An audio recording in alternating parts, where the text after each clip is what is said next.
అన్న కొద్దిగా వెనక జరా రండి, వెనక వస్తుంది ఇంకా మంచిగా వస్తుంది. నవ్వుతలేరు అన్న కొద్దిగా వెనక తీసుకో.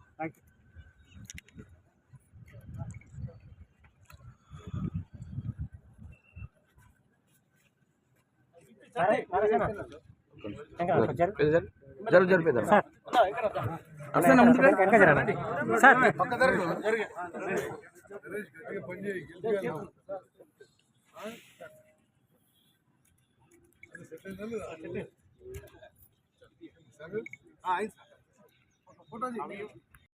రేషన్ కార్డు ఇచ్చి జనాభా 3,70,00,000 అయితే 3,17,00,000 మందికి 13,600 కోట్లతో అందరికి 25% జనాభాకి 6 కిలోల ఉచిత సన్నబియ్యం ఇస్తున్న మాట తెలంగాణ ప్రజల్లో చాలా positive atmosphere, positive vibes create చేసింది. రేషన్ కార్డులు కూడా అర్హత ఉన్న వాళ్ళందరికీ కూడా ఇస్తున్నాం. అదేవిధంగా వరి ధాన్యం కొనుగోలు విషయంలో కూడా వరి ధాన్యం పండించడంలో, వరి ధాన్యం కొనుగోలులో స్వతంత్ర భారతదేశంలో రికార్డు సృష్టించడము. ఈ ఖరీఫ్ పంట ఇప్పుడు అయిపోయిన ఖరీఫ్ పంటలో 148.5 లక్షల మెట్రిక్ టన్నులు వరి ధాన్యం తెలంగాణ రాష్ట్రంలో పండింది. ఇంత వరి ధాన్యం 10 ఏళ్ల టిఆర్ఎస్ లో పండలే, ఉమ్మడి ఆంధ్రప్రదేశ్ లో పండలే, భారతదేశంలో 29 రాష్ట్రాల్లో ఏనాడు కూడా పండలేదు. కేంద్ర ప్రభుత్వం ప్రకటించింది Telangana is number 1 paddy producing state in the country now.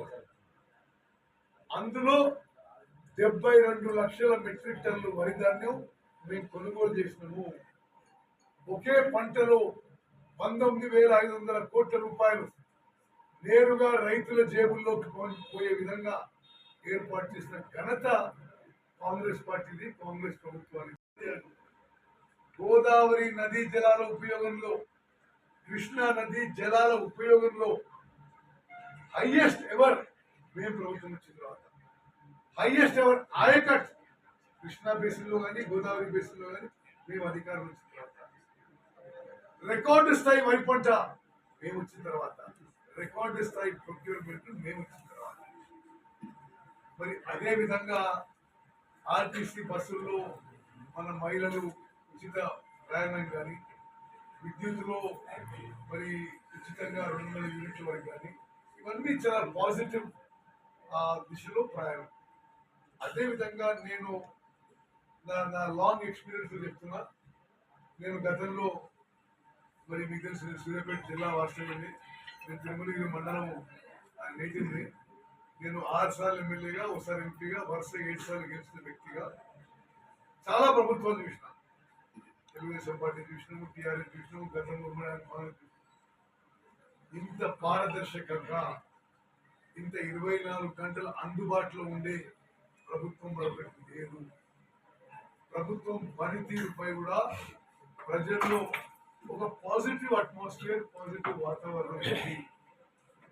చివరిగా తిరుమలగిరి మున్సిపాలిటీ విషయంలో కూడా